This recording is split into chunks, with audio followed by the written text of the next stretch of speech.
को NEET UG 2024 में कथित पेपर लीक और अनियमितताओं के संबंध में याचिकाओं पर सुनवाई होगी।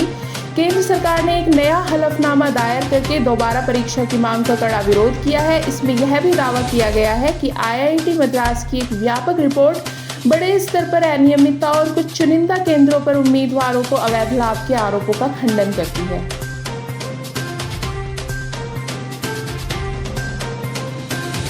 रूस का कहना है कि वह रूसी सेना में भारतीयों की भर्ती नहीं करना चाहता था।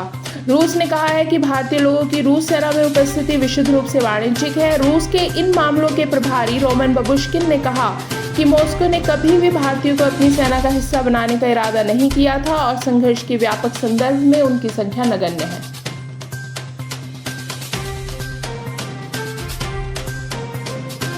पीएम मोदी ने ऑस्ट्रिया यात्रा समाप्त की, दिल्ली पहुंचे। पीएम मोदी ऑस्ट्रिया की अपनी यात्रा समाप्त करने के बाद दिल्ली पहुंच गए हैं। इस दौरान उन्होंने कई क्षेत्रों में द्विपक्षीय सहयोग का विस्तार करने के तरीकों पर चर्चा की और भारतीय प्रवासी लोगों के साथ बातचीत की। अपनी ऑस्ट्रिया यात्रा के दौरान पीएम मोदी ने कहा कि भारत ने दुनिया को बुद्ध दिया है, युद्ध नहीं, यानी हमेशा शांति और समृद्धि दी है और इसलिए देश 21वीं सदी में अपनी भूमिका मजबूत करने जा रहा है।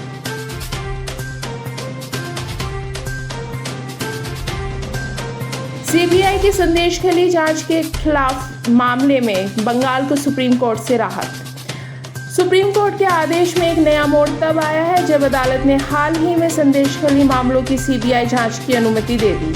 सुप्रीम कोर्ट ने आज फैसला सुनाया कि राज्य की सहमति के बिना पश्चिम बंगाल में मामलों की जांच सीबीआई द्वारा करने पर केंद्र को ममता बनर्जी सरकार की चुनौती वैध है। बंगाल सरकार ने 2018 में राज्य द्वारा केंद्रीय एजेंसी के लिए अपनी सामान्य सहमति लेने के बावजूद मामला दर्ज करने को लेकर सीबीआई के खिलाफ सुप्रीम कोर्ट का दरवाजा खटखटाया था।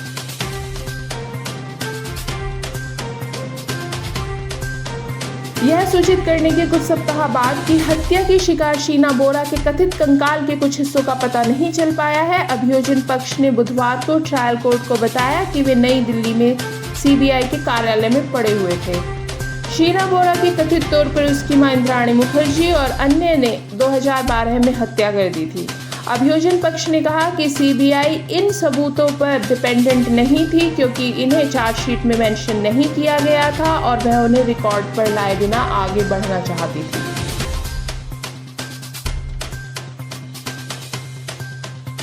सुप्रीम कोर्ट ने बुधवार को पूर्व सांसद प्रज्वल रेवन्ना की संलिप्तता वाले यौन उत्पीड़न मामलों की आपराधिक जांच का राजनीतिकरण करने के खिलाफ कर्नाटक सरकार को चेतावनी जारी की। न्यायमूर्ति सूर्यकांत और न्यायमूर्ति उज्ज्वल भूइया की पीठ ने प्रज्वल की मां भवानी रेवन्ना को दी गई अग्रिम जमानत के खिलाफ एसआईटी द्वारा दायर अपील पर सुनवाई करते हुए कहा, इस मामले का राजनीतिकरण न करें। जनता दल सेक्युलर से निलंबित नेता प्रज्वल पर कई महिलाओं के यौन उत्पीड़न का आरोप है।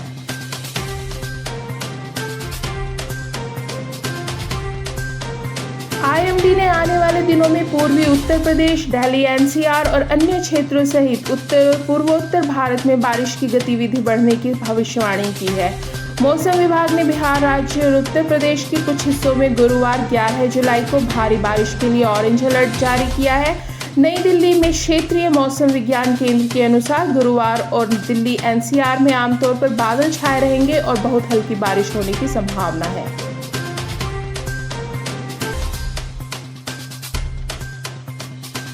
कथित तौर पर अंबानी ने शुक्रवार को मुंबई में अनंत अंबानी और राधिका मर्चेंट की शादी के लिए मेहमानों को लाने ले जाने के लिए 3 फॉल्कन 2000 जेट किराए पर लिए हैं।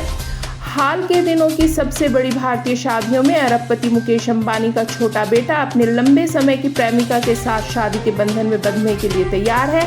Air charter company club one air के सीईओ राजन मेहरा ने कहा कि अंबानी ने शादी में मेहमानों को लाने ले जाने के लिए उनकी कंपनी के 3 फॉल्कन 2000 जेट किराए पर लिए हैं और उन्हें उम्मीद है कि आयोजनों के लिए 100 से अधिक निजी विमानों का इस्तेमाल किया जाएगा।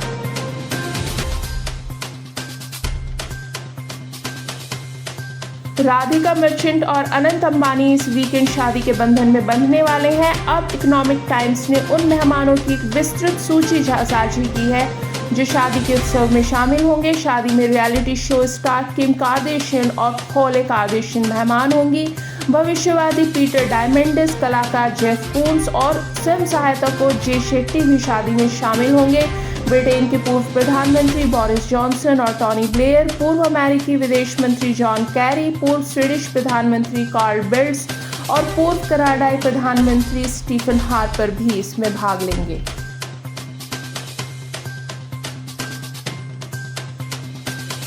समर्थक जॉन क्लूनी ने बाइडेन से पद छोड़ने का आग्रह किया। जॉन क्लूनी, हॉलीवुड के सुपरस्टार और एक डेमोक्रेट समर्थक, ने पिछले महीने डोनाल्ड ट्रंप के खिलाफ जो बाइडेन के खराब प्रदर्शन के बाद 81 वर्षीय बाइडेन को पद छोड़ने के लिए कहा है। उन्होंने कहा कि वह समय के खिलाफ नहीं जीत सकते। वह जो बाइडेन की बीमारी की तरफ इशारा कर रहे थे।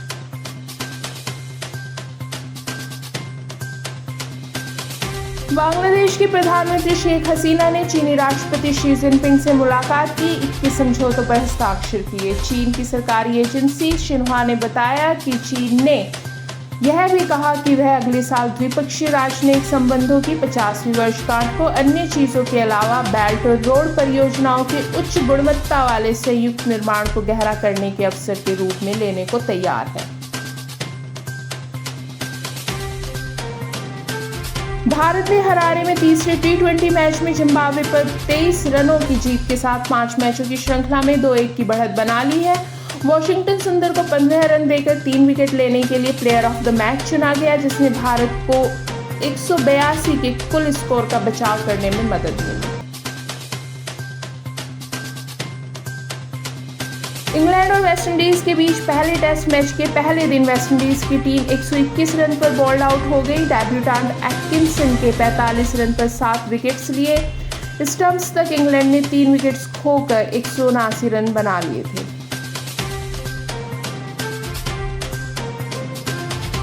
पाकिस्तानी मीडिया में आई कई रिपोर्ट्स के मुताबिक कोच गैरी क्रिस्टन ने शाहीन आफरीदी पर पिछले दौरों पर कोच और सहयोगी स्टाफ के साथ दुर्व्यवहार करने का आरोप लगाया है। कोचिंग स्टाफ के प्रति आफरीदी के व्यवहार को अनुचित करार दिया गया है। हालांकि मिसकंडक्ट की प्रकृति का खुलासा नहीं किया गया है। पिछले साल वनडे वर्ल्ड कप में खराब प्रदर्शन के बाद बाबर के पद छोड़ने के बाद आफरीदी को पाकिस्तान की वनडे टीम का कप्तान बनाया गया था। वॉटकिंस के आखिरी मिनट में किए गए गोल से इंग्लैंड नीदरलैंड्स को 2-1 से हराकर यूरो 2024 के फाइनल में पहुंच गया।